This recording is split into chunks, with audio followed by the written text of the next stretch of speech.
Hello दोस्तों, कैसे हैं आप सभी। एक बार फिर से आपका स्वागत है परफेक्शन आईएएस के यूट्यूब चैनल पर। तो बच्चों, आज हम फिर से एक बार लेकर आए हैं अपना रिवीजन सेशन। इससे पहले जो है हम 5 रिवीजन सेशन कर चुके हैं। आज हमारा सेशन नंबर 6 रहेगा। तो देखते हैं सेशन नंबर 6 के अंदर हमें जो है पीछे जो पार्ट छोड़ा था वहीं से हम आगे बढ़ते हैं। हम लास्ट में पढ़ रहे थे फिजियोलॉजी। तो फिजियोलॉजी के अंदर एक छोटा सा सेक्शन हमारा बचा हुआ है, उसको हम एक बार कंप्लीट कर लेते हैं, देन हम आगे बढ़ेंगे। फिर हम डिसीजेस के बारे में डिस्कस करेंगे। तो फिजियोलॉजी का जो हमारा सेक्शन बचता है वो है ब्लड एंड सर्कुलेशन।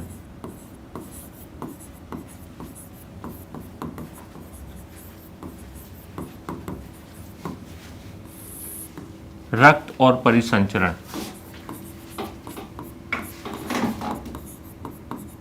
रक्त व परिसंचरण।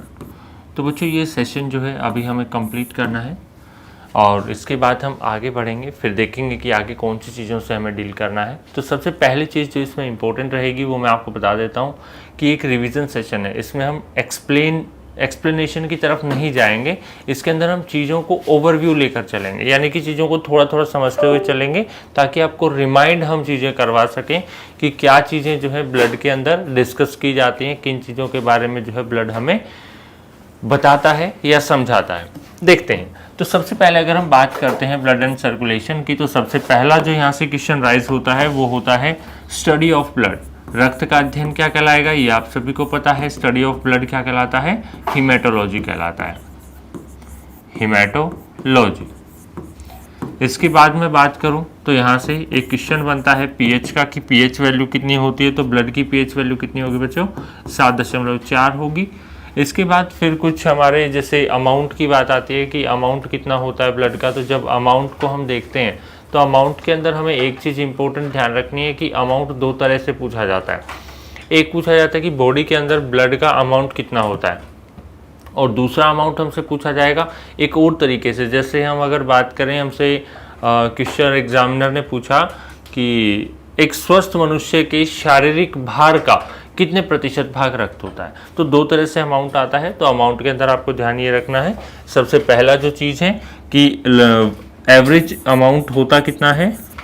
तो एवरेज अमाउंट होता है 5 से 6 लीटर, लेकिन परसेंटेज जब पूछे तो वो होता है बॉडी वेट का 7 to 8%। फंक्शन अगर पूछेगा कि रक्त का क्या कार्य होता है, तो रक्त का कार्य बहुत ही सिंपल सा सरल सा होता है कि रक्त जो है हमारा वो क्या करेगा कि हमारी बॉडी के अंदर जितनी भी चीज़ें हैं जिनको हमें ट्रांसपोर्ट करना है, एक लोकेशन से दूसरी लोकेशन तक उनको भेजना है, तो जो ट्रांसपोर्टेशन का कार्य होता है वो ट्रांसपोर्टेशन का कार्य भी हमारी बॉडी में कौन करता है, ब्लड करता है। तो ये तो हो गई कुछ बेसिक सी चीज़ें ब्लड के बारे में। अब अगर आपसे पूछे कि इसका नेचर कैसा है, तो हम पीएच को देख के बता सकते हैं कि इसका जो नेचर होता है वो बेसिक, स्लाइटली बेसिक होता है, हल्का सा क्षारीय प्रकृति का हमारा रक्त होता है। तो चलिए आगे बढ़ते हैं, रक्त के बारे में थोड़ा सा और चीज़ें जानते हैं। तो देखेंगे कि रक्त क्या है, किस तरह से हम इसको आगे पढ़ सकते हैं। तो नेक्स्ट बात आती है ब्लड के कंपोनेंट्स की। तो जब कंपोनेंट्स की बात आती है तो बेसिकली हम कहते हैं कि 2 मेजर कंपोनेंट होते हैं ब्लड के। कौन कौन से मेजर कंपोनेंट हैं, एक होता है प्लाज्मा और दूसरा होता है आपका कॉर्पस्कल्स यानी कि कणिकाएं।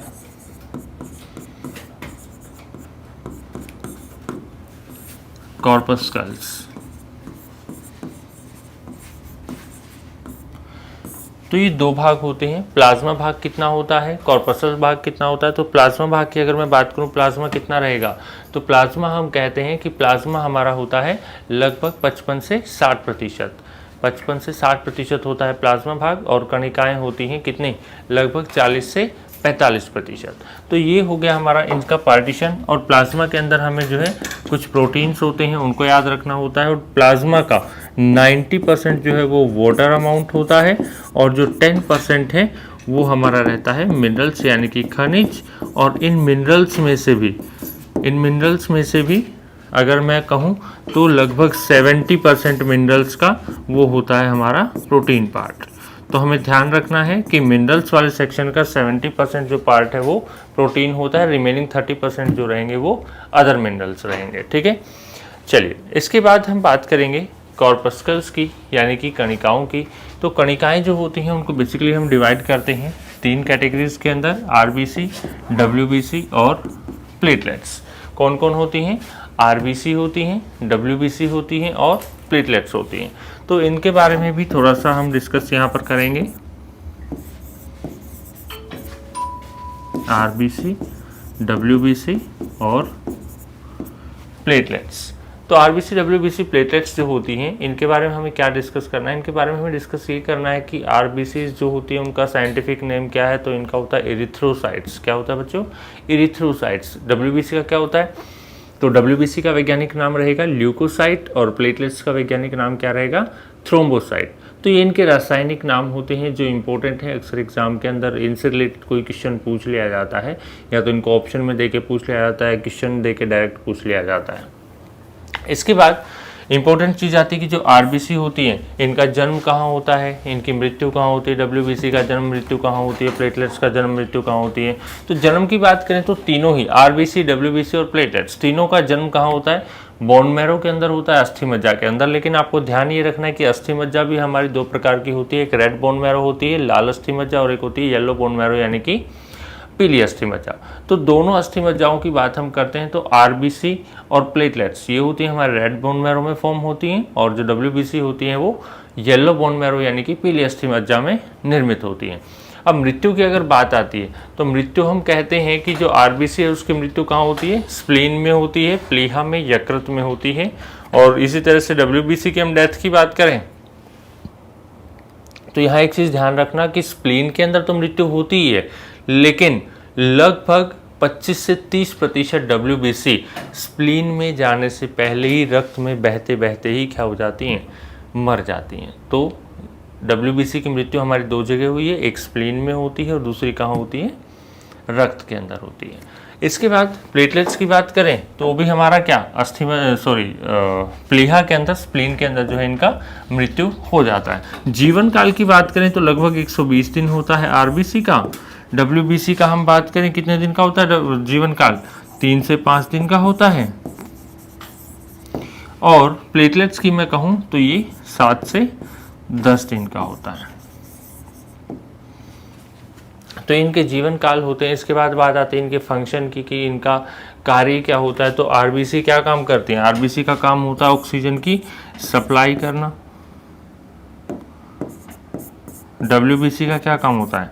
डब्ल्यूबीसी का काम होता है इम्यूनिटी प्रोवाइड करना, यानी कि रोगों से लड़ने की शक्ति देना, या हम कहें कि रोग प्रतिरोधकता प्रदान करना।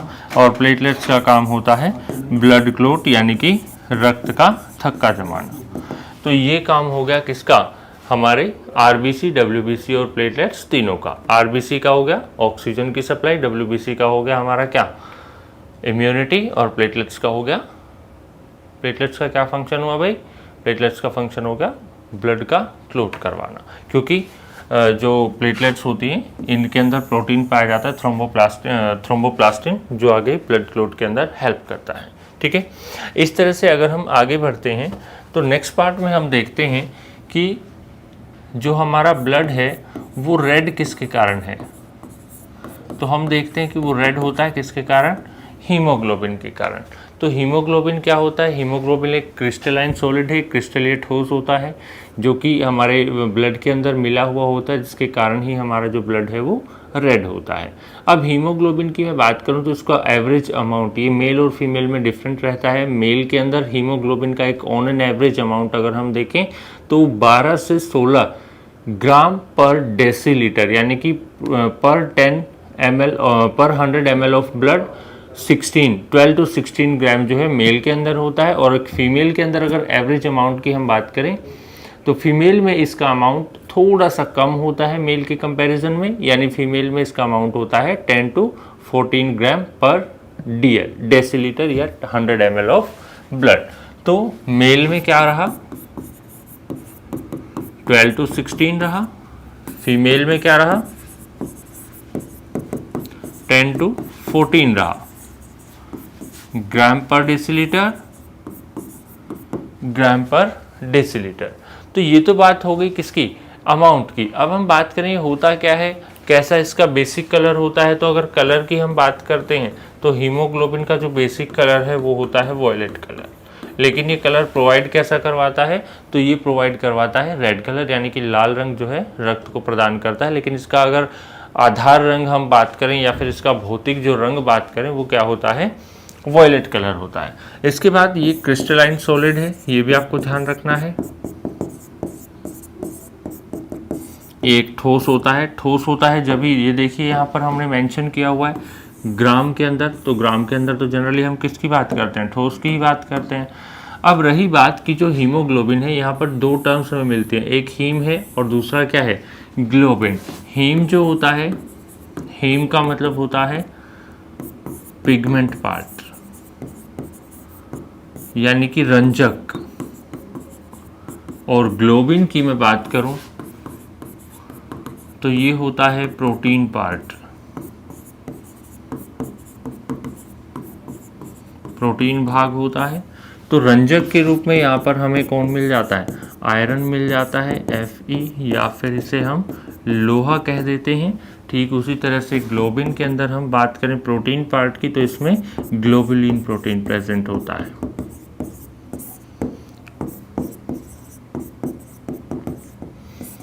तो ये हमें ध्यान रखना है कि हीमोग्लोबिन के अंदर ये कुछ चीज़ें हैं जो हमें याद रखनी है कि हीमोग्लोबिन का एवरेज अमाउंट कितना होता है, मेल में कितना है, फीमेल में कितना है, इसका बेसिक कलर क्या होता है, ये होता क्या है।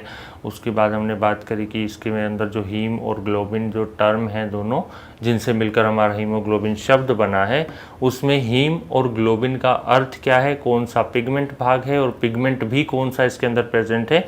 तो ये चीज़ हमने यहाँ पर देखी है। इसके बाद एक हम बात करते हैं ब्लड ग्रुप की। तो ब्लड ग्रुप के बारे में आपको याद रखना है, इसके खोजकर्ता का नाम, रक्त समूह के खोजकर्ता कौन है, तो रक्त समूह की जो खोज करी थी वो करी थी कार्ल लैंडस्टीनर। कार्ल लैंडस्टीनर ने जो है खोज करी थी रक्त समूह की, और इन्होंने ही बताया था कि रक्त समूह जो होते हैं हमारे कितने प्रकार के होते हैं।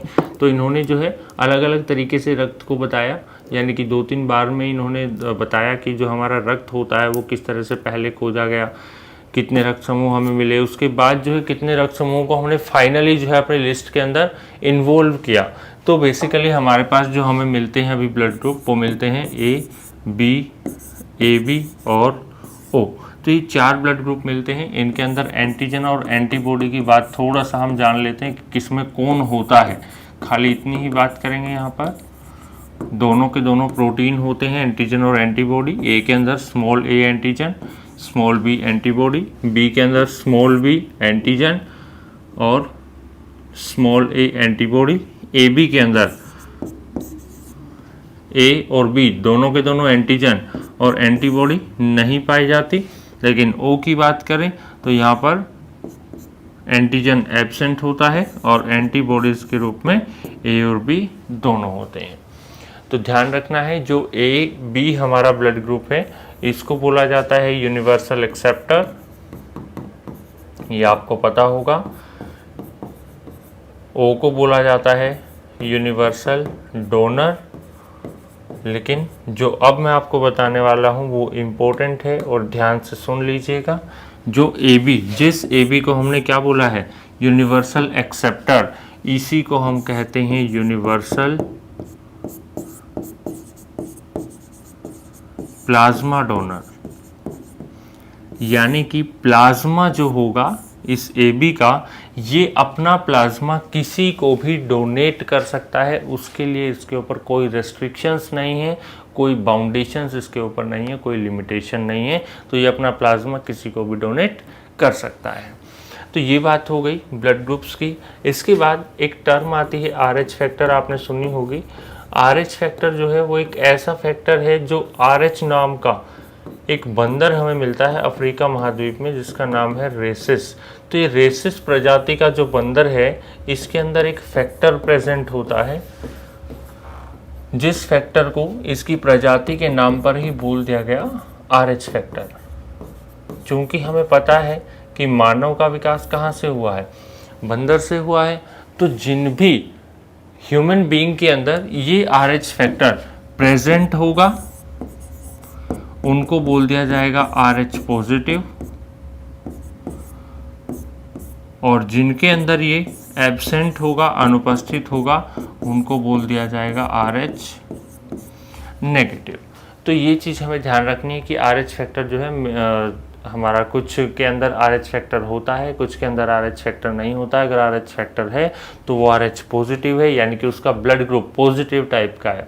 जैसे हम बात करें किसी का ब्लड ग्रुप A है, तो अगर उसमें RH फैक्टर प्रेजेंट है तो उसका A पॉजिटिव होगा, RH फैक्टर नहीं है तो उसका A नेगेटिव होगा। ठीक है, इसके बाद नेक्स्ट बढ़ते हैं आगे।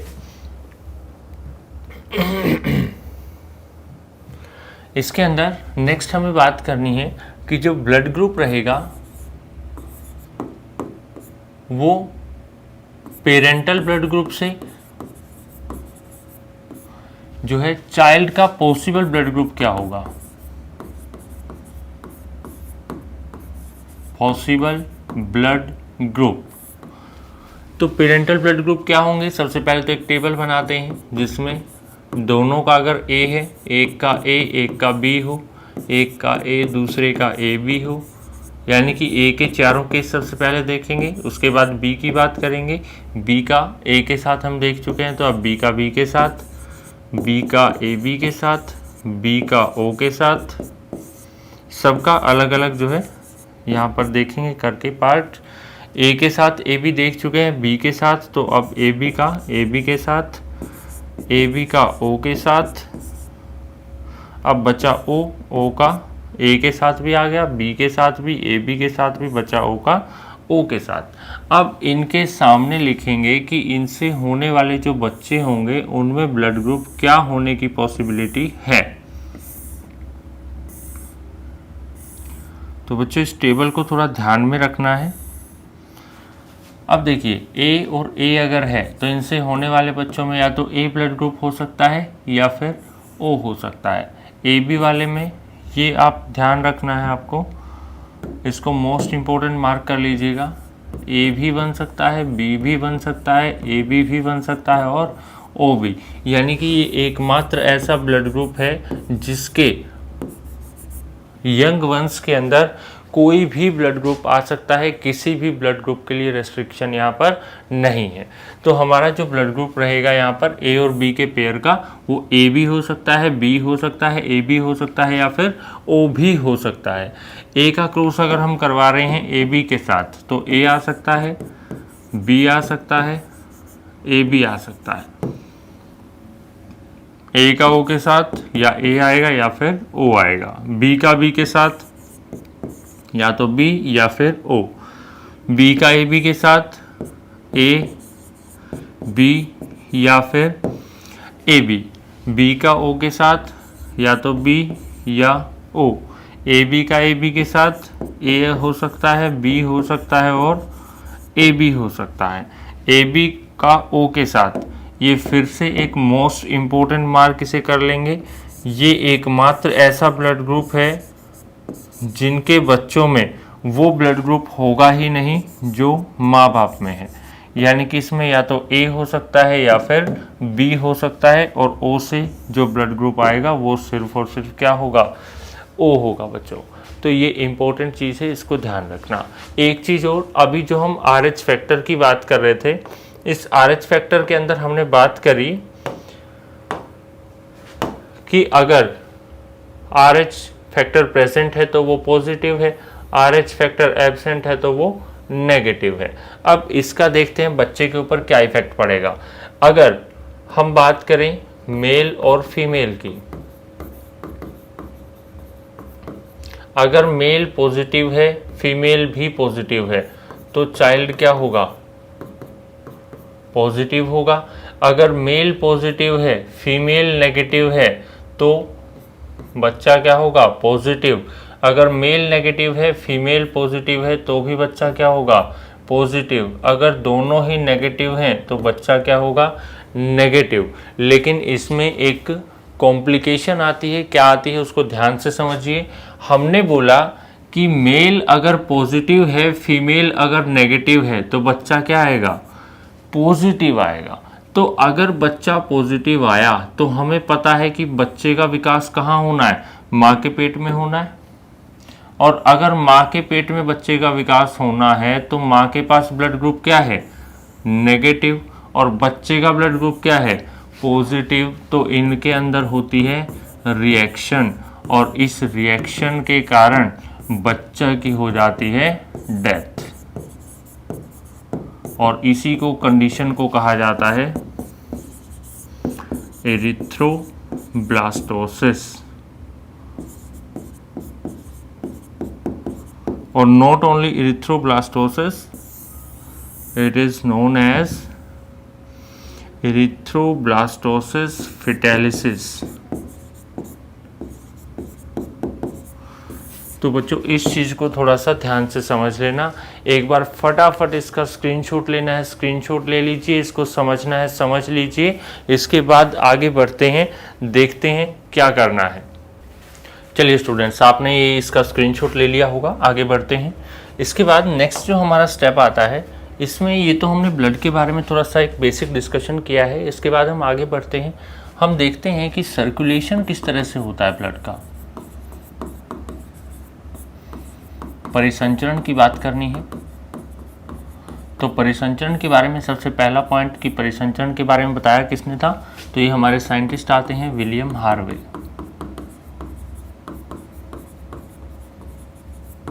विलियम हार्वे जी ने जो है सबसे पहले परिसंचरण के बारे में बताया था। और बच्चों सबसे इम्पोर्टेंट चीज़ इन्होंने ही हमें बताया था कि किस किस चैम्बर से होके कब ब्लड पास होता है और किस तरह से बॉडी ऑर्गन्स के पास सर्कुलेट होता है। तो मैं एक बेसिक डायग्राम से आपको समझाने की कोशिश करूँगा, शायद आपको समझ आ जाएगा। इन्होंने बोला कि इस तरह से हमारा हार्ट है और इसके कितने चैम्बर्स हैं, 4 चैम्बर्स इन्होंने बताए।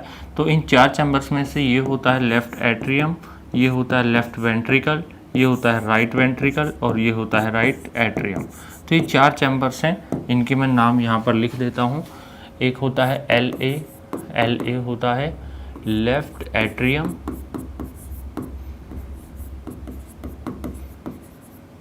LV होता है लेफ्ट वेंट्रिकल,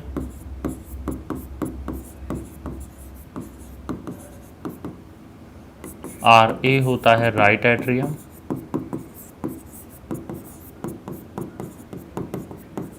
और RV होता है राइट वेंट्रिकल। यानी कि बायां अलिंद, बायां निलय, दायां अलिंद और दायां निलय। तो इन्होंने बोला कि ये हमारे यहाँ पर होते हैं लंग्स, फेफड़े, यहाँ से हम ऑक्सीजन और कार्बन डाइऑक्साइड का ट्रांसपोर्ट करते हैं, और ये होते हैं हमारे बॉडी ऑर्गन्स यानी कि शरीर के अंग।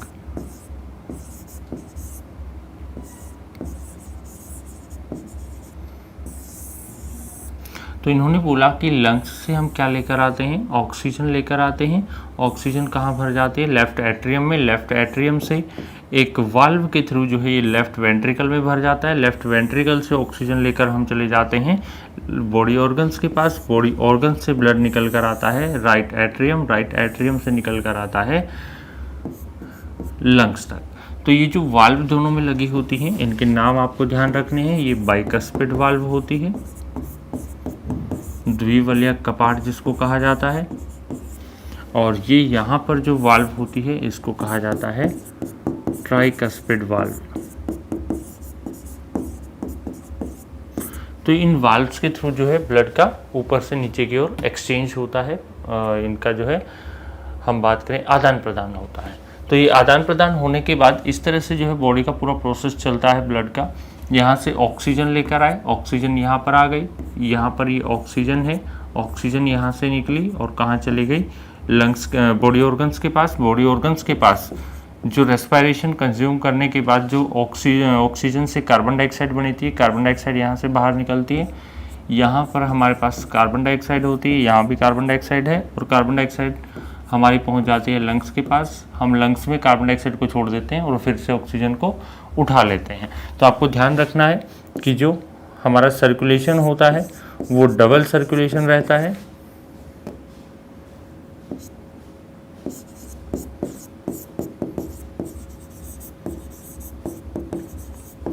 और दूसरा दोहरा परिसंचरण इसको कहा जाता है। और दूसरा जो हमारा सर्कुलेशन का टाइप होता है वो होता है क्लोज्ड वेसल सर्कुलेशन, बंद वाहिनीय परिसंचरण। और जो वेसल्स होती हैं, वेसल्स हमारे पास दो प्रकार की हैं बच्चों। एक बार इसका अगर आपको स्क्रीनशॉट लेना है ले सकते हैं। आगे बढ़ते हैं इसके बाद। अब हमारी जो दूसरी है, यानी कि जो क्लोज्ड वेसल सर्कुलेशन में हमने टर्म देखा है वेसल। वेसल जो होती हैं हमारे पास बेसिकली दो प्रकार की हैं। एक होती हैं आर्टरी, जिनको धमनी कहा जाता है, और एक होती हैं वेन, जिनको शिरा कहा जाता है। धमनियाँ जो होती हैं इनमें ऑक्सीजनेटेड, ऑक्सीजन वाला ब्लड प्रेजेंट होता है, और शिराओं के अंदर जनरली हम बात करते हैं कि डीऑक्सीजनेटेड ब्लड, या फिर वो ब्लड होता है जिसके अंदर कार्बन डाइऑक्साइड होती है। तो जो ऑक्सीजन वाला ब्लड है, इसके साथ साथ यहाँ पर एक एक्सेप्शन आता है, एक अपवाद आता है, वो होता है पल्मोनरी आर्टरी। हमने बोला कि आर्टरीज में ऑक्सीजनेटेड ब्लड है, लेकिन पल्मोनरी आर्टरी के अंदर हम देखते हैं डीऑक्सीजनेटेड ब्लड, यानी कि इसमें ऑक्सीजन नहीं, इसमें कार्बन डाइऑक्साइड हमें मिलती है। इसी तरह से वेन्स के अंदर हम बात करते हैं पल्मोनरी वेन। फुफ्फुसीय धमनी और फुफ्फुसीय शिरा इनको कहा जाता है। पल्मोनरी वेन के अंदर होता है ऑक्सीजनेटेड ब्लड,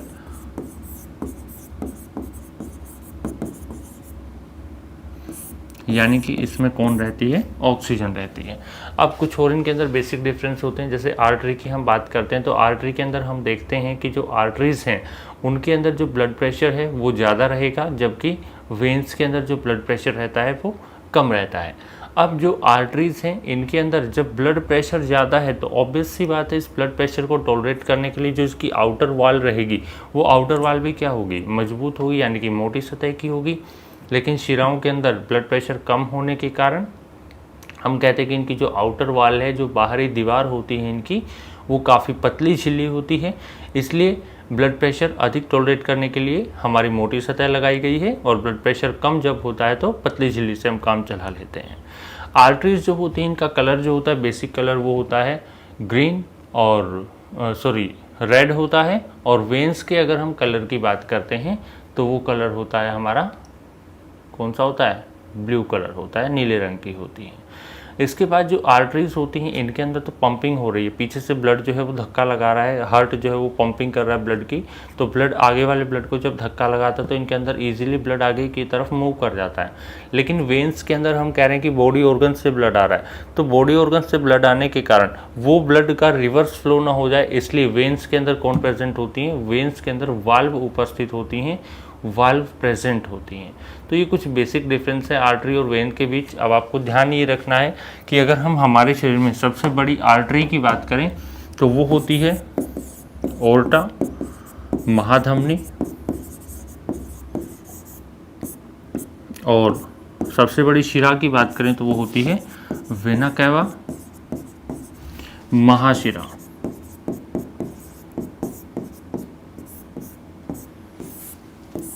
अब आर्टरीज ब्लड को कहाँ से कहाँ ट्रांसपोर्ट करती हैं, ये करती हैं हार्ट टू बॉडी ऑर्गन्स, जबकि वेन्स जो होती हैं वो बॉडी ऑर्गन्स टू हार्ट करती हैं। तो ये कुछ डिफरेंसेस हो जाते हैं आर्टरी और वेन्स के अंदर।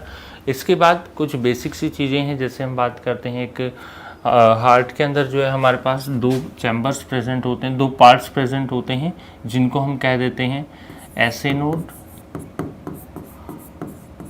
और एवी नोड। एसए नोड का पूरा नाम होता है synovial atrium node,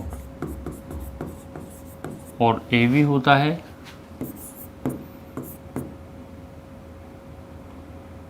atrio ventricular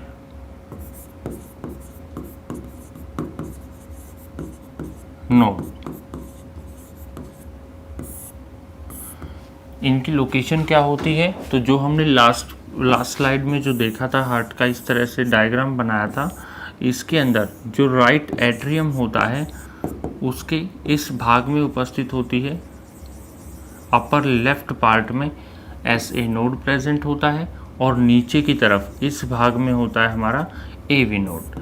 SA node जो होता है इसके बारे में एक इम्पोर्टेंट जो आपका मैसेज रहेगा वो ये रहेगा कि एसए नोड को कहा जाता है पोस्ट ऑफिस ऑफ हार्ट,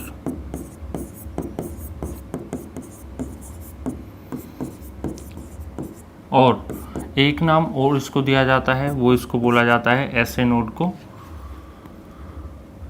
इसमें साथ साथ मेंशन कर देते हैं, ये एसए नोड को कहा गया है। और इसका दूसरा नाम होता है पेस मेकर ऑफ हार्ट। और ये इसलिए कहा जाता है क्योंकि ये क्या करता है कि हार्ट से जो भी सिग्नल मिलते हैं उन सिग्नल्स को आगे ट्रांसमिट करने का काम करता है, तो इसलिए एसए नोड को ये दोनों नाम दिए जाते हैं। अब बात रही एवी नोड की। एवी नोड क्या करता है, तो जो एवी नोड होता है, इस एवी नोड का मुख्य कार्य होता है हार्ट के अंदर हार्ट मसल जो होती है इसका क्या करवाता है, ये मैकेनिज्म परफॉर्म करवाता है।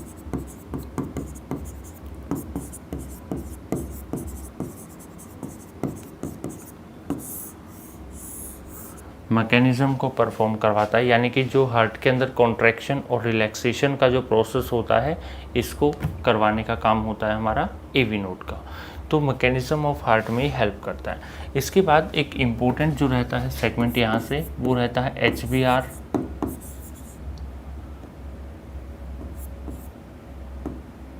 Heart beat rate.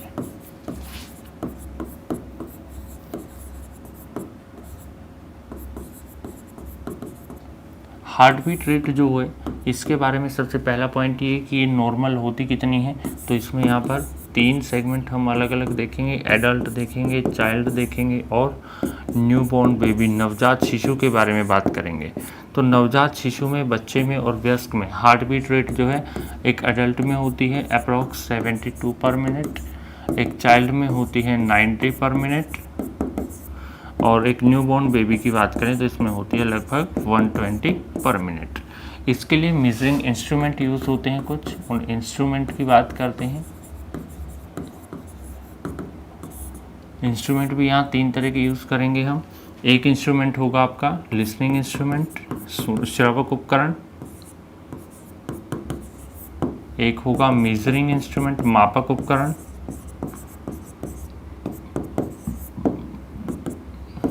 और एक होगा नियंत्रक या कंट्रोलिंग इंस्ट्रूमेंट। तो जो लिसनिंग इंस्ट्रूमेंट होता है वो डॉक्टर का जो ब्लूटूथ हम कह सकते हैं, स्टेथोस्कोप, जो डॉक्टर कान में लगा के रखता है। मेजरिंग इंस्ट्रूमेंट रहता है ECG, जिसको हम कहते हैं इलेक्ट्रो कार्डियोग्राम।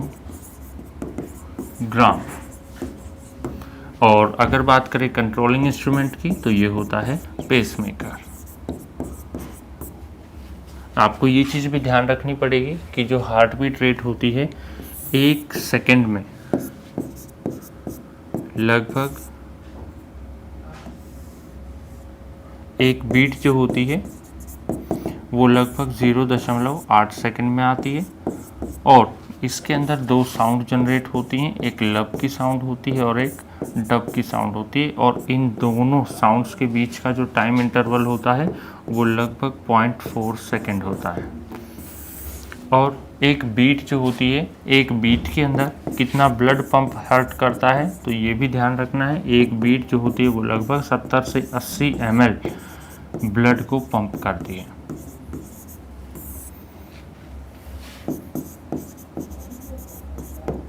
इसके बाद ये तो बात हो गई हार्ट बीट रेट की, HBR की। इसके बाद हम बात करते हैं, एक छोटा सा पार्ट और है, ब्लड प्रेशर।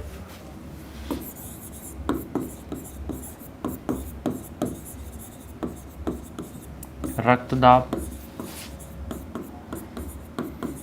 तो ब्लड प्रेशर की जब हम बात करते हैं तो ब्लड प्रेशर होता है बेसिकली कि जो ब्लड होता है, जो फ्लो हो रहा है एक ट्यूब लाइक स्ट्रक्चर के अंदर से, तो जो ब्लड है वो इसकी दीवारों पर अंदर से बाहर की तरफ जो प्रेशर क्रिएट कर रहा है उसी प्रेशर को कहा जाता है ब्लड प्रेशर। तो ब्लड प्रेशर जो है इसका नॉर्मल रेंज हमें देखना है, सामान्य माप कितना होता है।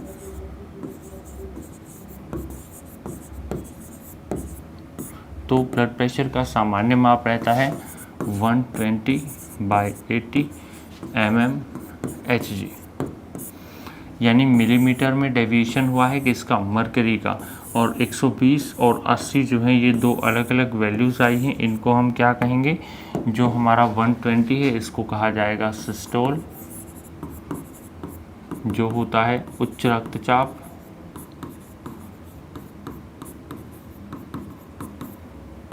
और जो 80 होता है उसको कहा जाता है डायस्टोल, निम्न रक्तचाप।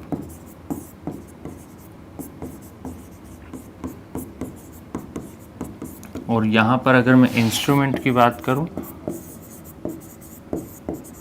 तो इंस्ट्रूमेंट इसके लिए यूज़ होता है स्फिग्नो मैनोमीटर। स्फिग्नोमैनोमीटर जो है वो इंस्ट्रूमेंट यूज़ होता है इसके अंदर, यानी कि ब्लड प्रेशर को मापने के लिए। तो बच्चों ये छोटा सा था हमारा ब्लड और सर्कुलेशन। इसके बाद हम छोटा सा सेगमेंट और पढ़ने जा रहे हैं डिसीज़ का, तो ध्यान से समझिएगा।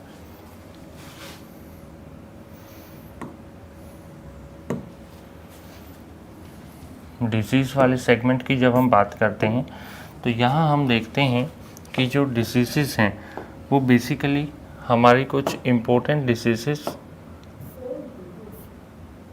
वो कुछ ये होती हैं।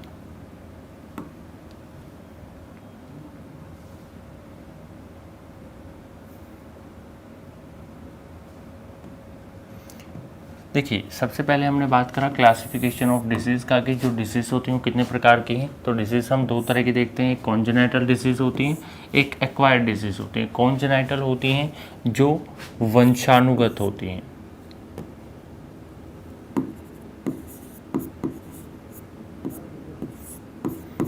या फिर हम बात करें कि जो आनुवांशिक होती हैं। और जो दूसरे प्रकार के डिसीज़ होती हैं इनको कहा जाता है उपार्जित रोग।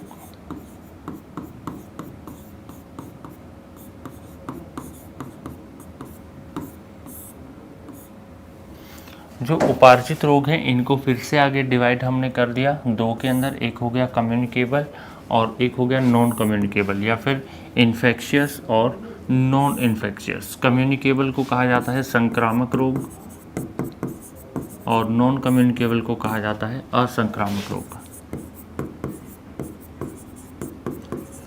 यानी कि वे रोग जो संक्रमण से फैल सकते हैं उनको कम्युनिकेबल, संक्रामक या फिर इन्फेक्शियस डिजीज कहा जाता है, और वे रोग जो किसी भी प्रकार के संक्रमण से या किसी प्रकार के कॉन्टैक्ट से नहीं फैलते हैं उनको असंक्रामक या फिर हम कहें नॉन कम्युनिकेबल या नॉन इन्फेक्शियस डिजीज कहा जाता है। अब जो संक्रामक रोग होते हैं उनको बेसिकली कारकों के आधार पर अलग अलग भागों में बांटा गया है। तो देखते हैं कौन कौन से भाग होते हैं। तो सबसे पहला आ गया बैक्टीरियल, यानी कि वो डिसीज़ जो बैक्टीरिया कोज करेगा, जीवाणु जनित रोग इनको कहा जाता है। उसके बाद है वायरल डिसीज़ जो वायरस कोज करेगा, विषाणु जनित रोग। प्रोटोजोअन डिसीज़ जिनको प्रोटोजोआ फैलाता है वो प्रोटोजोअन होंगी। फंगल डिसीज़ जो फंगस से फैलती हैं, और हेलमिंथल डिसीज़ जो हेलमिंथिस या कृमि से फैलती हैं। तो ये कुछ हमारी इम्पोर्टेंट डिसीज़ेस हैं। और कम्युनिकेबल वाली और नॉन कम्युनिकेबल के अंदर हम बात करते हैं डेफिशिएंसी की डिसीज़ेस, जो हम विटामिन में हमने पढ़ी थी कि किस विटामिन की कमी से कौन सा रोग होता है, प्रोटीन की कमी से कौन सा रोग होता है, वो सारी डेफिशिएंसी डिसीज़ होती हैं। और एक होता है मेटाबॉलिक डायबिटीज़ और एक होती है कैंसर। ये भी दोनों के दोनों किसका एग्जाम्पल है, नॉन कम्युनिकेबल और नॉन इन्फेक्शियस डिसीज़ का। चलिए, ये तो बात हो गया क्लासिफिकेशन ऑफ डिसीज़ेस। इसके बाद देखते हैं कि जो डिसीज़ हैं हमारी वो कौन कौन सी इम्पोर्टेंट डिसीज़ेस हैं। चलिए, इसके बाद नेक्स्ट जो रहेगा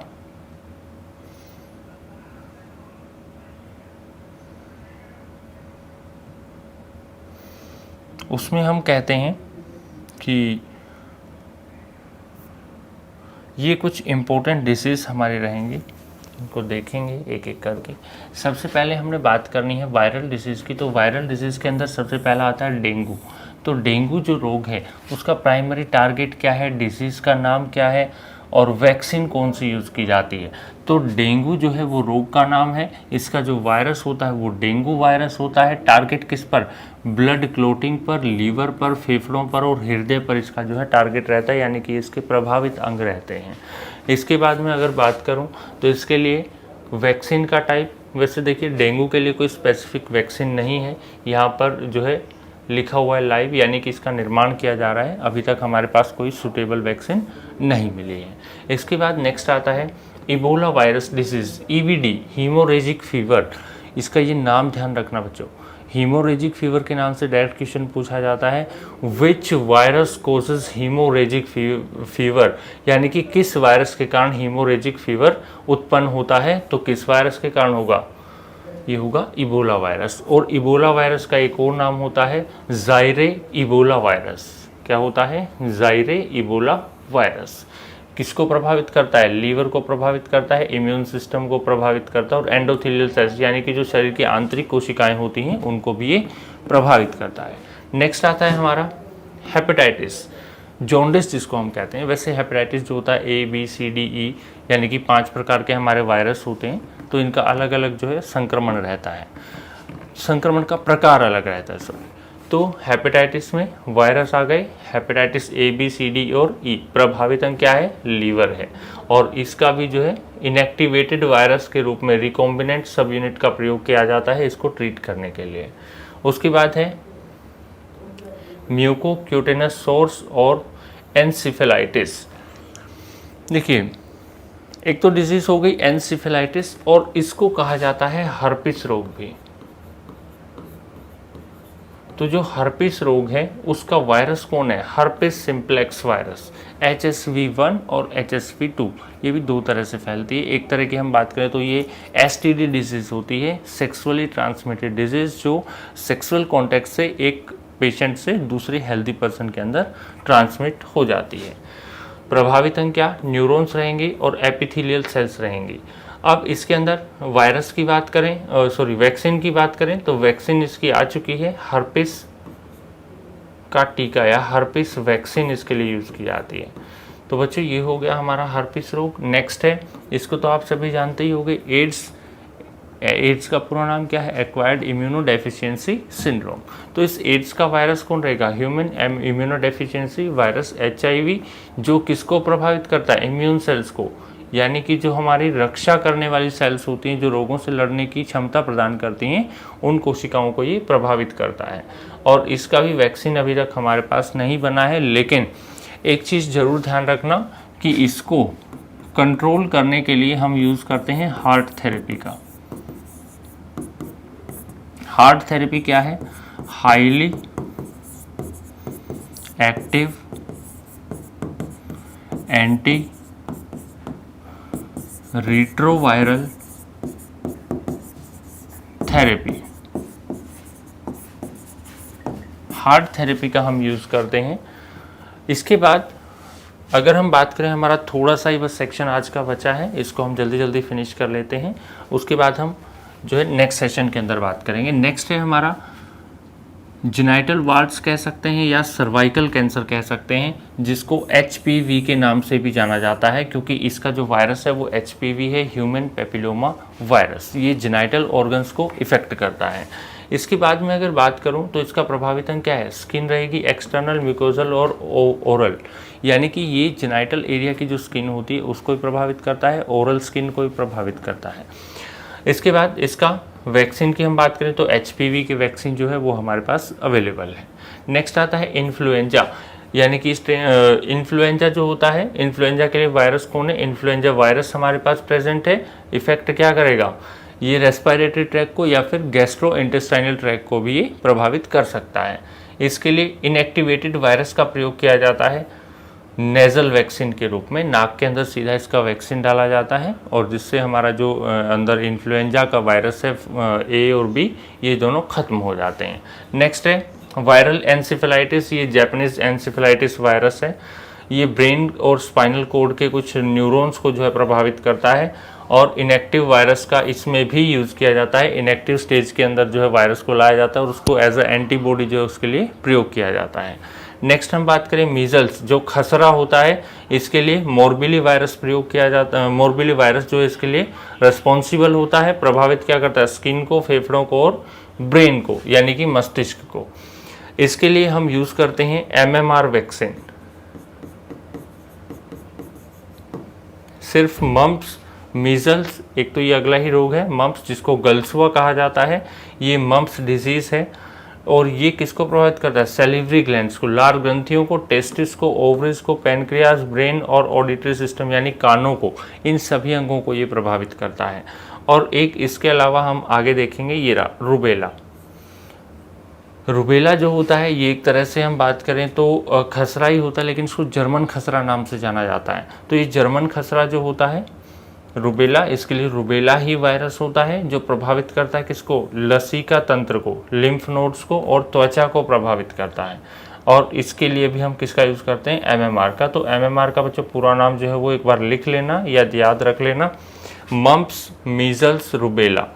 मम्प्स, मीजल्स और रुबेला, इन तीनों रोगों के लिए वैक्सीन प्रयोग की जाती है। नेक्स्ट आता है पोलियो। पोलियो के लिए होता है हमारा पोलियो वायरस, किसको प्रभावित करता है, सेंट्रल नर्वस सिस्टम को प्रभावित करता है। और इसके लिए हम पोलियो वायरस के लिए हम जो है पोलियो की वैक्सीन यूज़ करते हैं। और ध्यान रखना सिर्फ वैक्सीन ही नहीं, पोलियो की मैं बात करूं तो यहाँ पर पोलियो दो तरह से प्रयोग किया जाता है, polio drop, polio vaccine. Polio drop जो होता है उसकी खोज आपसे पूछी जाती है तो वो करी थी जोनस साल्क ने। और पोलियो वैक्सीन की जो खोज करी थी वो करी थी एल्बर्ट सेबिन ने। तो बच्चों इन दोनों साइंटिस्ट का नाम जो है आपको ध्यान रखना पड़ेगा, क्योंकि यहाँ से कंफ्यूज करके क्वेश्चन पूछा जा सकता है। नेक्स्ट है हमारा रेबीज। रेबीज का रेबीज वायरस या फिर इसको रेप्टो वायरस भी कहा जाता है, प्रभावित किसको करता है, न्यूरॉन्स को करता है। और इसके लिए रेबीज का टीका यूज किया जाता है, रेबीज वैक्सीन इसके लिए प्रयोग की जाती है। ठीक है, तो ये रेबीज वैक्सीन यूज की जाती है इसके लिए। और ध्यान रखना रेबीज जो रोग होता है इसको एक नाम और भी दिया जाता है, इसको बोला जाता है क्या, हाइड्रोफोबिया। बिल्कुल सही, हाइड्रोफोबिया इसको कहा जाता है। तो ये बात हो गई इसकी। इसके बाद ब्रोंकाइटिस या न्यूमोनिया, न्यूमोनिया के लिए ये आप ध्यान रखना, आपको सिंसिशियल वायरस होता है, रेस्पिरेटरी सिंसिशियल वायरस RSV। और ये RSV जो है प्रभावित करता है किसको, रेस्पिरेटरी ट्रैक को और साथ ही साथ लंग्स को, यानी कि फेफड़ों को और श्वसन अंगों को, श्वसन अंगों को कह सकते हैं, या फिर हम कह सकते हैं कि जो वायु मार्ग होता है हमारा, इन सबको प्रभावित करता है। और इसके भी हम इसके लिए भी हम जो है अगर बात करें वैक्सीन की तो वो इन डेवलपमेंट है, अभी लिविंग स्टेज में है, अभी जो है काम चल रहा है इसके ऊपर, हमारे पास कोई स्पेसिफिक इसका वैक्सीनेशन नहीं है। नेक्स्ट जो डिजीज़ आती है वो आता है आपका सीवियर डायरिया या फिर वायरल स्टमक फ्लू। ये ध्यान रखना भाई, बहुत इंपॉर्टेंट डिजीज़ है, एग्जाम्स में काफ़ी बार पूछा भी गया है, बहुत सारे पीसीएस एग्जाम्स के अंदर ये क्वेश्चन आया हुआ है कि हमारा जो वायरल स्टमक फ्लू होता है, सीवियर डायरिया होता है, वो किसके कारण होता है। तो इसका जो कॉजिंग एजेंट है वो रहेगा रोटा वायरस। क्या रहेगा, रोटा वायरस। और इसके लिए भी हम ओरल वैक्सीन के रूप में अटेन्यूएटेड वायरस यानी कि वायरस की डिसेबल्ड फॉर्म जो है वो यूज़ करते हैं। नेक्स्ट है हमारा कोरोना वायरस। ये तो आप सभी को पता है, इसको तो बताने की ज़रूरत ही नहीं है। इसके अंदर वायरस कौन था, सार्स था, सीवियर एक्यूट रेस्पिरेटरी सिंड्रोम या फिर कोरोना वायरस। ठीक है, तो इसके बाद प्रभावित अंग क्या था इसका, रेस्पिरेटरी ट्रैक, लीवर, हार्ट या फिर ब्रेन। ये फाइनल स्टेज के अंदर हार्ट और ब्रेन को ये प्रभावित करता है।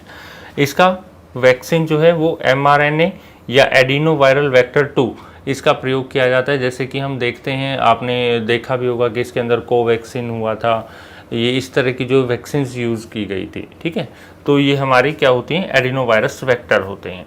नेक्स्ट हमने बोला चिकन पॉक्स। चिकन पॉक्स और स्मॉल पॉक्स ये दोनों मिलते जुलते रोग हैं, इनको आपको थोड़ा सा ध्यान रखना है कि जो स्मॉल पॉक्स होता है और चिकन पॉक्स होता है, इनके नाम में कंफ्यूज नहीं होना है। चिकन पॉक्स देखने में लगता है चेचक, नहीं, लेकिन स्मॉल पॉक्स को चेचक कहा जाता है और जो चिकन पॉक्स होता है उसको छोटी माता बोला जाता है, तो इसको थोड़ा ध्यान रख लेना है। तो जो चिकन पॉक्स है उसका होता है वेरिसेला जोस्टर वायरस, और जो स्मॉल पॉक्स है उसका होता है वेरियोला वायरस। प्रभावित अंग लगभग मिलते जुलते होंगे दोनों के। और उपचार की बात करें तो इन दोनों के लिए स्मॉल पॉक्स वैक्सीन या फिर चेचक का टीका यूज किया जाता है। और चेचक के टीके का आविष्कार, चेचक के टीके की खोज वो करी थी आपकी किसने? चेचक का टीका किसने खोजा था? स्मॉल पॉक्स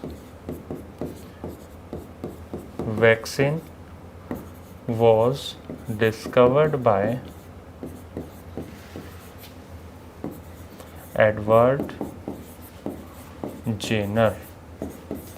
तो एडवर्ड जेनर ने जो है इसकी खोज करी थी। नेक्स्ट है हमारा येलो फीवर और जीका वायरस। येलो फीवर क्या होता है? इसके अंदर येलो फीवर का वायरस, इसमें कोई स्पेसिफिक ऐसा वायरस नहीं है, इसको आप छोड़ भी सकते हैं, ना भी लिखेंगे तो भी कोई दिक्कत नहीं है। एक नेक्स्ट है जीका वायरस। जीका वायरस रोग का नाम भी है और वायरस का नाम भी है। इफेक्ट किस पर करता है? न्यूरोलॉजिकल सिस्टम पर इफेक्ट करता है, यानी न्यूरॉन्स को प्रभावित करता है। ठीक है, और इसका भी जो है हमारे पास वैक्सीन अवेलेबल नहीं है। तो बच्चों ये हो गई कुछ इंपॉर्टेंट हमारे पास वायरल डिजीज। इनमें से अगर कुछ रह गई है तो एक बार रिवीजन आप लोग जो है मार लेना बुक के अंदर से। उसके बाद आती हैं human diseases caused by bacteria. ठीक है, तो इसके बारे में जो है हम डिस्कस करेंगे कुछ समय के बाद। हेलो स्टूडेंट, चलिए स्टार्ट करते हैं अपना लास्ट वाला सेशन जो हमने छोड़ा था, डिसीज़ वाला जो हम पढ़ रहे थे, यानी कि वायरल डिसीज़ के बारे में हम डिस्कस कर रहे थे, उसके आगे कंटिन्यू करते हैं। इसके बाद हमें जो है बात करनी है बैक्टीरियल डिसीज़ की, यानी कि जो जीवाणु से होने वाले रोग हैं इनकी हम बात करेंगे बच्चों। तो बैक्टीरियल डिसीज़ की जब हम बात करते हैं तो यहाँ पे कुछ इंपॉर्टेंट डिसीज़ेज आती हैं। देखिएगा कौन कौन सी डिसीज़ हैं। सबसे पहला नंबर पर आता है कोलेरा, यानी कि हैजा।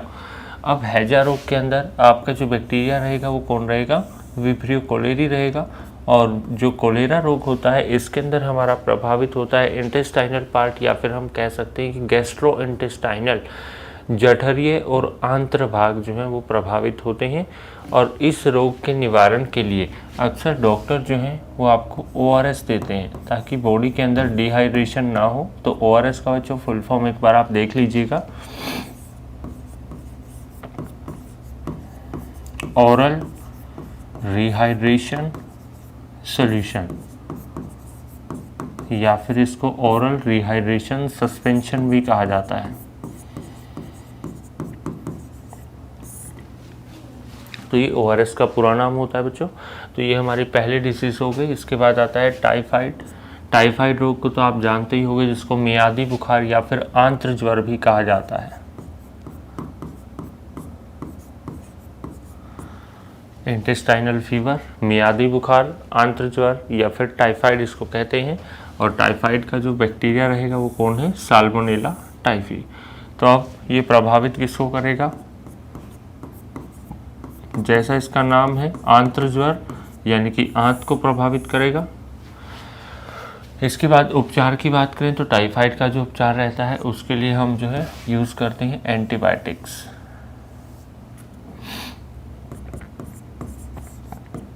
शॉर्ट फॉर्म में मैं लिख रहा हूँ एंटीबायोटिक्स। इसके बाद नेक्स्ट आता है ट्यूबरक्यूलोसिस। ट्यूबरक्यूलोसिस यानी कि टीबी, जिसको तपेदिक भी कहा जाता है और क्षय रोग भी कहा जाता है। तो ये टीबी जो है इसको ध्यान रखना है आपको, क्योंकि ये इम्पोर्टेंट है, क्योंकि इसके बैक्टीरिया का नाम क्या रहेगा? Mycobacterium tuberculosis. माइकोबैक्टीरियम ट्यूबरक्यूलोसिस प्रभावित क्या करेगा? तो बच्चों हमें पता है कि टीबी के अंदर कौन प्रभावित होते हैं? लंग्स यानी कि फेफड़े प्रभावित होते हैं। और इसके उपचार के लिए एक पद्धति का प्रयोग किया जाता है जिसको कहा जाता है डॉट्स पद्धति। तो ये डॉट्स पद्धति क्या है बच्चों? Directly observed treatment, short course.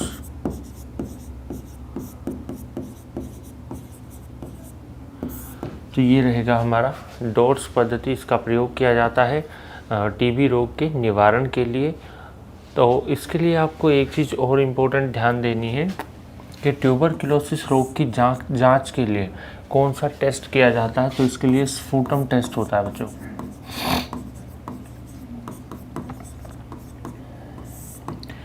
Sputum test इसके लिए किया जाता है। और लास्ट क्लास में जो हमने पढ़ा था यहाँ पर एक ये रहा HIV।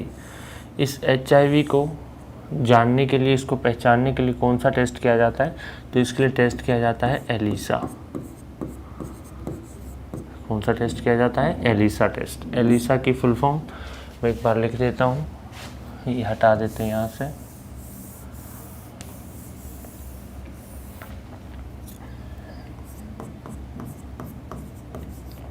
एलिसा होता है एंजाइम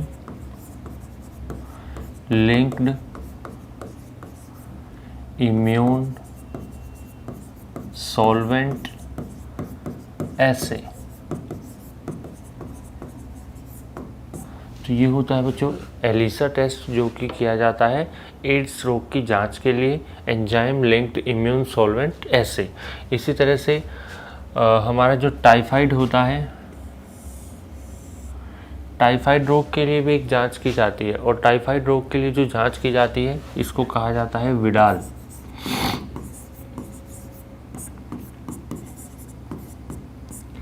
विडाल टेस्ट किया जाता है किसके लिए?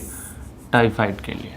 तो बच्चों ये कुछ इंपॉर्टेंट टेस्ट है जिनका नाम हमें ध्यान रखना है, तो ये ध्यान रखिएगा आप लोग। बढ़ते हैं। आज बच्चों तबीयत बहुत ज़्यादा ख़राब है, बहुत ज़्यादा ख़राब है। बस ये कि आप लोगों का एग्ज़ाम है इसलिए लगे हुए हैं, अदरवाइज़ बिल्कुल नहीं हो पा रहा है, खड़े नहीं हो पा रहे हैं, चक्कर आ रहे हैं, सिर दर्द है बहुत ज़्यादा, बहुत फीवर भी है, आपको आवाज़ से ही महसूस हो रहा होगा। ठीक है, तो बच्चों आगे बढ़ते हैं। ये तो बात हो गई हमारे इनकी टेस्टिस की, जो टेस्ट होते हैं हमारे हमने देखा एड्स के अंदर, या फिर हमने बात करा टाइफाइड के अंदर, या फिर हमने जो है टीबी के अंदर टेस्ट की बात करी। इसके बाद नेक्स्ट आता है लेप्रोसी। लेप्रोसी होता है बच्चों कुष्ठ रोग।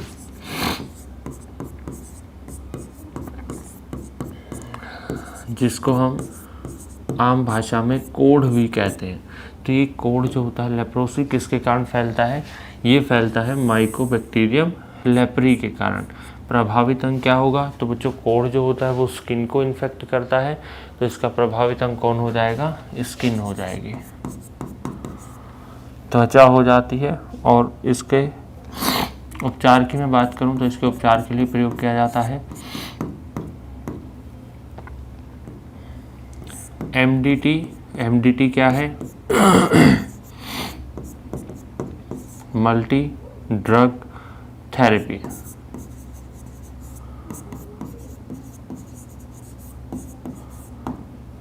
तो ये MDT प्रयोग किया जाता है बच्चों किसके लिए?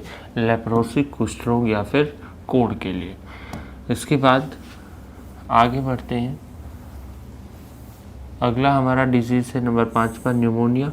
न्यूमोनिया का तो आपको याद भी होगा किसका बैक्टीरिया कौन होता है? डिप्लोकोकस न्यूमोनी होता है, डिप्लोकोकस न्यूमोनी। और न्यूमोनिया के अंदर प्रभावित अंग क्या होता है?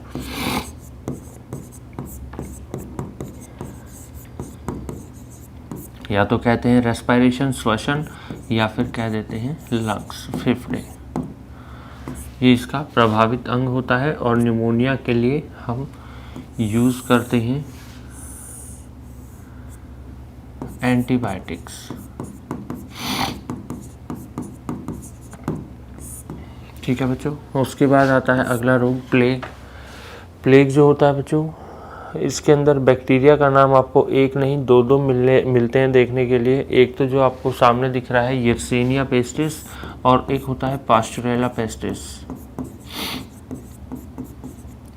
तो एक है यर्सीनिया पेस्टिस और एक है पास्चुरेला पेस्टिस। प्रभावित अंग इसका क्या होगा? इसके अंदर होल बॉडी यानी कि संपूर्ण शरीर प्रभावित होता है, और संपूर्ण शरीर प्रभावित होता है। इसके उपचार के लिए अगर मैं बात करूं तो इसका बोला जाता है नो परमानेंट ट्रीटमेंट। इसका कोई भी निश्चित इलाज हमारे पास नहीं है। इसके लिए सिम्टम बेस्ड ट्रीटमेंट यूज़ होता है, यानी कि लक्षणों के आधार पर इसका जो है उपचार किया जाता है। तो बच्चों इसको आप एक बार नोट कर लीजिएगा, पास्चुरेला पेस्टिस को ध्यान से देखिए। चलिए बच्चों ये हो गया हमारा प्लेग। इसके बाद अगला रोग आता है डिप्थीरिया। डिप्थीरिया आप लोग इसके बारे में जानते भी होंगे। डिप्थीरिया को कहा जाता है गलघोंटू।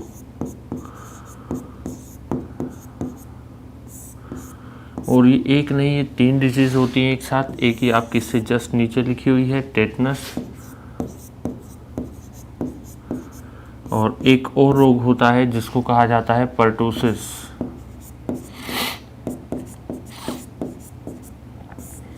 या फिर इसको काली खांसी भी कहते हैं,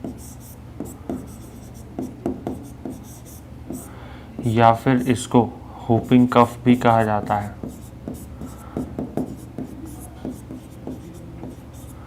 या फिर इसको कुक्कुर खांसी भी कहा जाता है।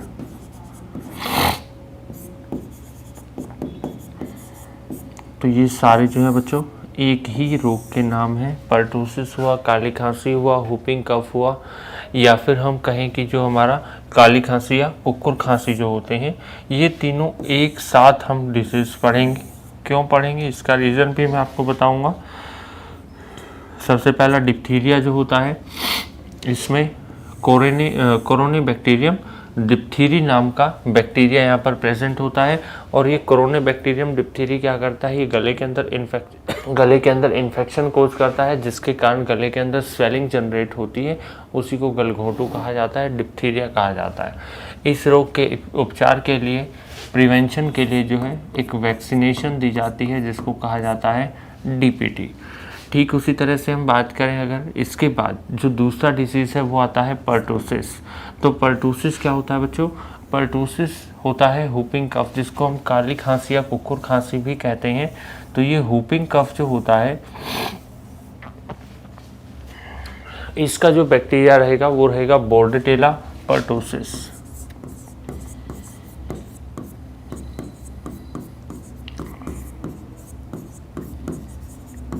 बोर्डेटेला पर्टूसिस नाम का बैक्टीरिया होता है जो ये पर्टूसिस रोग फैलाता है।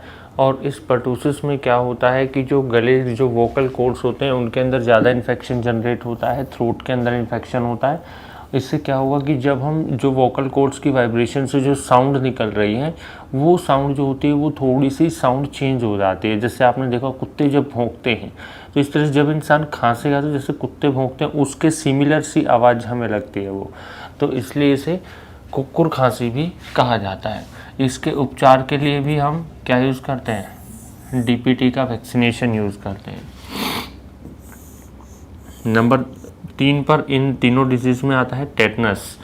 बैक्टीरिया का नाम क्लोस्ट्रीडियम टिटेनी होता है, और ये क्लोस्ट्रीडियम टिटेनी जो होता है, ये टेटनस जो डिजीज़ कोज करेगा उसके भी उपचार के लिए कौन रहेगा, DPT। प्रभावित अंग की हम बात करें तो टेटनस जो होता है वो न्यूरॉन्स को या नर्वस सिस्टम को प्रभावित करता है। और एक इम्पोर्टेंट नाम बच्चों इसका टेटनस का आप लोग ध्यान दे लेना, अच्छे से समझ लेना। टेटनस को लोक जो डिसीज भी कहा जाता है, यानी कि ऐसा रोग जिसके अंदर जबड़े जो होते हैं, हमारे जबड़े वो लोक हो जाते हैं, जकड़ जाते हैं। तो ये बात हो गई हमारी टेटनस की। उसके बाद फूड पॉइजनिंग, ये इंपॉर्टेंट नहीं है, क्लोस्ट्रीडियम बोटुलिनम होता है, ये कुछ नहीं कहीं पर पूछा जाता है। सिफिलिस है, ये इंपॉर्टेंट है, ये होता है हमारा ट्रिपोनेमा पैलिडम। तो सिफिलिस जो रोग होता है बच्चों, ये एक तरह का STD का एग्जाम्पल होता है, यानी सेक्सुअली ट्रांसमिटेड डिसीज़ होती है। और सेक्सुअली ट्रांसमिटेड डिसीज़ होने के कारण ये प्रभाव भी किस पर डालती है कि जो जेनाइटल एरियाज होते हैं उनको प्रभावित करती है।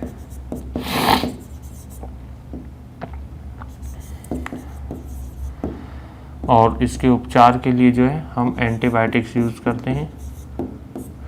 तो ये कुछ इम्पोर्टेंट हमारे डिसीज़ आ जाती हैं, बैक्टीरियल डिसीज़। इसके बाद नेक्स्ट बढ़ते हैं बच्चों फंगल डिसीज़ के ऊपर।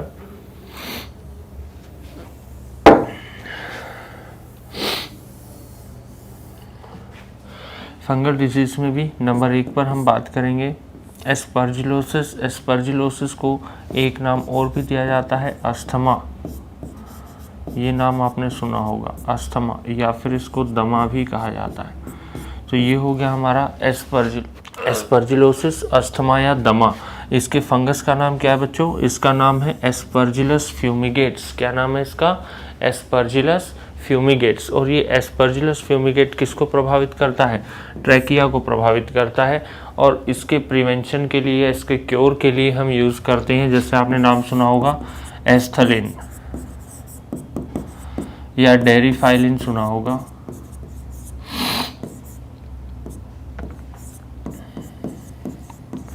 इस तरह की जो है मेडिकेशन का हम यूज़ करते हैं। एस्थालिन तो वो होता है जो आपने देखा होगा, इस तरह से पंप होता है, उसको स्प्रे किया जाता है सांस खींचने के साथ, तो वो एस्थालिन आपका होता है। इसके बाद आता है एथलीट फुट। एथलीट फुट जो होता है इसका कवक रहेगा टीनिया पेडिस, जो स्किन को प्रभावित करेगा। कहाँ की स्किन? पैरों की जो उंगलियां और अंगूठे होते हैं इनके बीच की जो स्किन रहेगी, इस स्किन को प्रभावित करने का जो काम होता है ये टीनिया पेडिस करता है। और ये टीनिया पेडिस को कंट्रोल करने के लिए हम यूज़ करते हैं ट्राइकोडर्मा।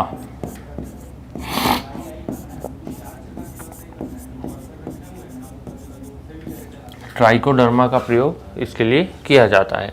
नेक्स्ट आता है बाल्डनेस, गंजापन, जिसमें कवक का नाम क्या है? Tinea capitis. बच्चों ये वो गंजापन नहीं है कि जो शुरू से बाल उड़ने शुरू होते हैं, धीरे धीरे पीछे तक जो है बाल खत्म हो जाते हैं। ये एक तरह का कवक है जो क्या करता है कि हमारे जो हेयर ग्लैंड्स होती हैं, बालों की ग्रंथियां होती हैं, उनके अंदर यानी कि उनके पास बैठा रहता है, उनके पास जो है लगातार क्या करता रहेगा? उन ग्रंथियों को खाता रहेगा, उन ग्रंथियों को खत्म करता रहेगा। तो इसमें क्या होता है कि जो बाल उस ग्रंथि से निकल रहा है उस बाल को ऊपर से खत्म कर दे रहा है। यानी कि एक इतना सा यहाँ पर चकता बना दिया, फिर मूव कर गया, पता चला यहाँ पर एक चकता बना दिया, फिर वापस इधर आ गया, यहाँ पर चकता बना दिया, फिर और इधर चला गया, चकता बना दिया। यानी कि जगह जगह पैचेस बनाता है, छोटे छोटे धब्बे बनाता है। टीनिया कैपिटिस, इससे प्रभावित क्या होती हैं? बालों की ग्रंथियाँ प्रभावित होती हैं। और इसके लिए अगर मैं बात करूँ ट्रीटमेंट की, तो एंटी फंगल ट्रीटमेंट इसके लिए यूज़ किया जाता है।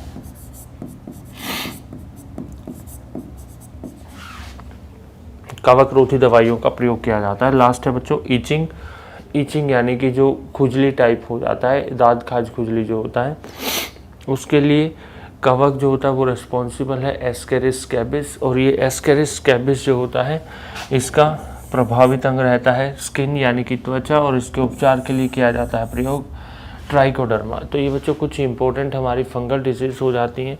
इसके बाद आगे बढ़ेंगे, देखेंगे हम नेक्स्ट हमारी प्रोटोजोवन डिजीज़, हेलमिंथल डिजीज़, और साथ ही साथ हम बात करेंगे कुछ कॉन्जेनाइटल डिसीजेस की भी।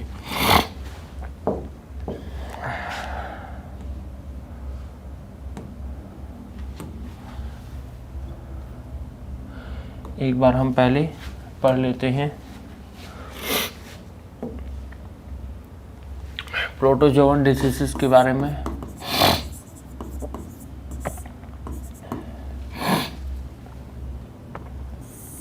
सबसे पहले आती है स्लीपिंग सिकनेस, जिसको निद्रा रोग भी कहा जाता है। तो ये निद्रा रोग बच्चों क्या करेगा? निद्रा रोग जो है सबसे पहली बात तो आती है फैलाता कौन है? तो एक प्रोटोजोआ होता है जिसका नाम है ट्रिप्नोसोमा। ये ट्रिप्नोसोमा प्रोटोजोआ फैलाता है। और इस रोग का वाहक, ध्यान रखना बच्चों, इस रोग में वाहक हमसे पूछे जाते हैं, ये इंपॉर्टेंट है। यहाँ पर डिसीज़ का क्योर इंपॉर्टेंट नहीं है, यहाँ पर डिसीज़ को फैलाने वाले वाहक इंपॉर्टेंट रहते हैं, ट्रांसमिशन इंपॉर्टेंट रहता है। तो यहाँ इसका वाहक कौन होगा बच्चों? सीसी मक्खी होगा। नंबर 2 पर आता है मलेरिया। मलेरिया का जो प्रोटोजोआ है वो कौन है? प्लाज्मोडियम। और प्लाज्मोडियम की मैं बात करूं तो प्लाज्मोडियम हमें बेसिकली 4 प्रकार का मिलता है।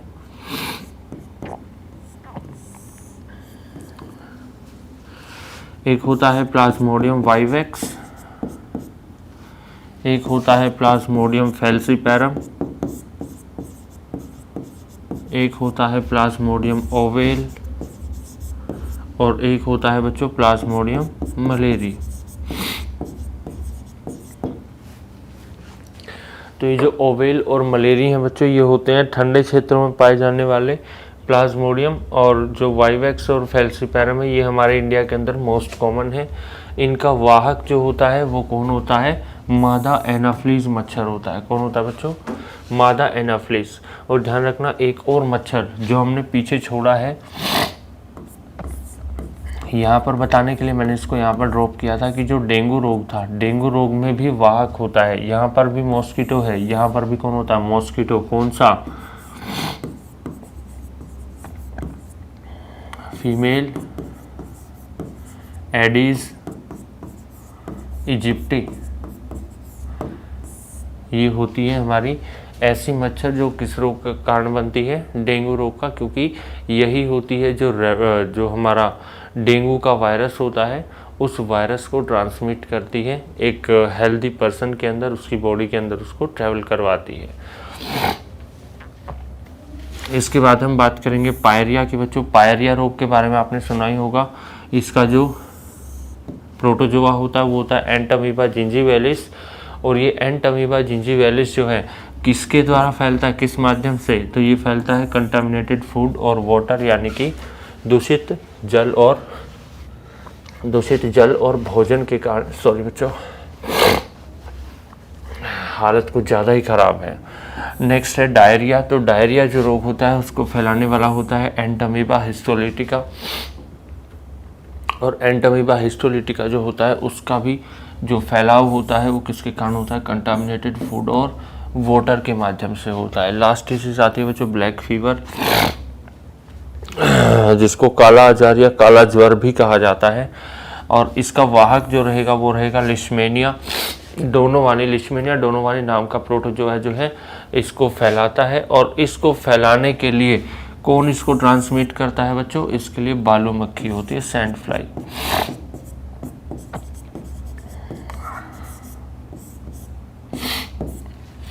ये हो गया हमारा प्रोटोजोवन डिसीज।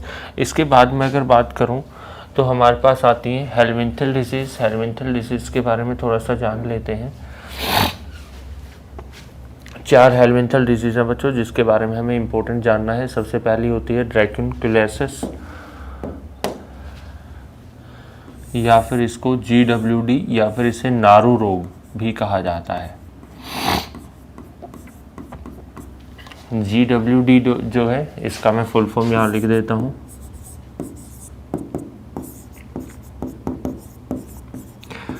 G से बनता है गिनिया, W से बनता है वर्म, और D से बनता है डिसीज। गिनिया वर्म डिसीज यानी कि नारू रोग, या फिर इसे कहें ड्रैकेनक्यूलियासिस। तो इसका बच्चों जो हेलमिंथिस होता है वो होता है ड्रैकेनक्यूलस मेरिनेंसिस। और ये कैसे होता है, ये कुछ इस प्रकार का होता है बच्चों। ये आप जो देख पा रहे हैं यहाँ पर जो डायग्राम के अंदर मैंने यहाँ पे दिखाया है आपको, तो इसको ध्यान से समझ लेना। ये होता कैसे, कंटामिनेशन से जो है चला जाता है बॉडी के अंदर, और फिर यहाँ से ट्रैवल करता हुआ कहाँ पहुँचा, फुट में, और फिर ये यहाँ से निकल गया, यहाँ से निकल गया, यहाँ से निकल गया। तो ये जो पाँव के अलग अलग भागों से जो है बॉडी से बाहर निकलना शुरू करता है। इसके उपचार की बात करें तो इनका सिर्फ एक ही उपचार होता है,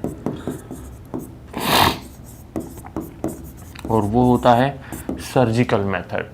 इसके बाद नेक्स्ट आता है बच्चों फाइलेरिया या फिर एलिफेंटियासिस। एलिफेंटियासिस का बच्चों ये आपने NCERT के अंदर भी देखा होगा बायोलॉजी में। इस तरह का जो डायग्राम होता है, ये छोड़ दीजिए, ये कुछ नहीं है। तो ये वुचेरिया बैंक्रॉफ्टी नाम का हेलमिंथिस होता है जो फैलाता है इस तरह का प्रॉब्लम। इसमें होता क्या बच्चों, जो लिम्फ सिस्टम होता है, लसीका तंत्र होता है, वो लसीका तंत्र प्रभावित होता है, जिससे स्किन जो है वो फूलना शुरू हो जाती है और वहाँ पर गांठें बन जाती हैं। तो ये होता है हमारा फाइलेरिया रोग। इसका भी जो रिमूवल है, जो ट्रीटमेंट है, वो सर्जिकल मेथड से ही होता है, या फिर इसको अगर इनिशियल स्टेज में हमें पता चल जाता है तो कुछ मेडिकेशंस होते हैं, उन मेडिकेशंस की हेल्प से इनको कंट्रोल किया जाता है। नेक्स्ट है बच्चों एस्केरियासिस। एस्केरियासिस का कारण होता है हेलमिंथिस एस्केरियासिस लुम्ब्रिकोइड्स। ये कैसा होता है, ये रहा बच्चों, ये इस तरह का स्ट्रक्चर।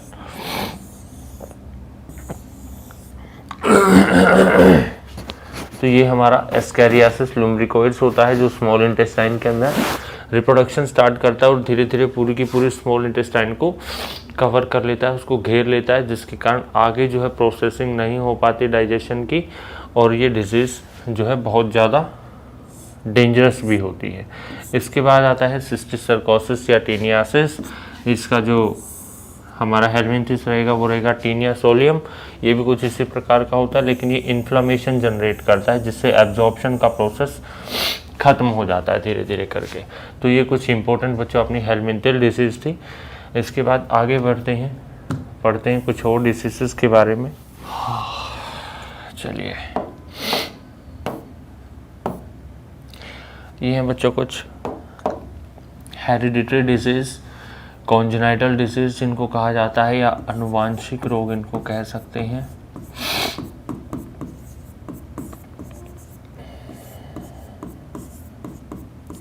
या इन्हें जन्मजात रोग कहते हैं, या इन्हें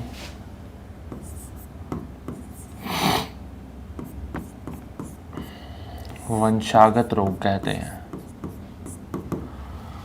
तो ये कुछ हमारे इम्पोर्टेंट कॉन्जेनाइटल डिजीज़ हैं, हेरिडिटरी डिजीज़, इनके बारे में थोड़ा सा ओवरव्यू आप लोग जो है जान लीजिएगा। सबसे मेन चीज़ है कि ये सिंड्रोम किसके कारण होते हैं, जिस क्रोमोसोम के कारण होते हैं वो कौन सा है, क्रोमोसोम कम होने से होते हैं, क्रोमोसोम बढ़ने से होते हैं, या किसी जीन की वजह से होते हैं। तो बच्चों थोड़ा जल्दी ख़त्म कर लीजिए, बिल्कुल हिम्मत नहीं बची है। तो ये है डाउन सिंड्रोम। डाउन सिंड्रोम किसके कारण होता है बच्चों? ट्राइसोमी के कारण होता है, 21 क्रोमोसोम की। यानी कि हम बात करें जैसे हमारे पास कोई भी ए और ए का ये गुणसूत्र है, तो इसमें ट्राइसोमी हो रही है, यानी कि कितने ए आ गए, 2 की जगह 3 आ गए। पहले थे 46, ट्राइसोमी में 1 बढ़ गया तो कितने बन गए, 47। तो हमारा जो डाउन सिंड्रोम है उसमें नंबर ऑफ क्रोमोसोम कितना हो जाता है बच्चों, 47 हो जाता है। ठीक है, मात्र 6 डिजीज और बची हैं, जल्दी जल्दी इनको कवर कर लीजिए, फिर ख़त्म करते हैं। नेक्स्ट है हमारा टर्नर सिंड्रोम। टर्नर सिंड्रोम किसके कारण होता है? देखिए वहाँ पर ट्राइसोमी था, यानी कि 3 की बात हो रही है, यहाँ मोनोसोमी यानी 1 की बात हो रही है। तो किसका?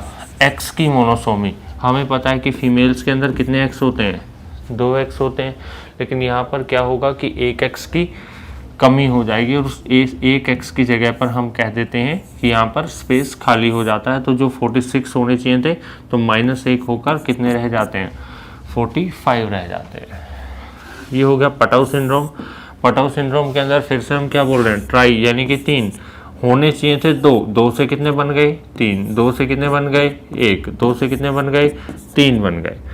तो ये हो गया हमारा टर्नर सिंड्रोम, जिसमें ट्राइसोमी ऑफ 13th, तो इसमें टोटल नंबर ऑफ क्रोमोसोम कितना, 47 हो जाएगा।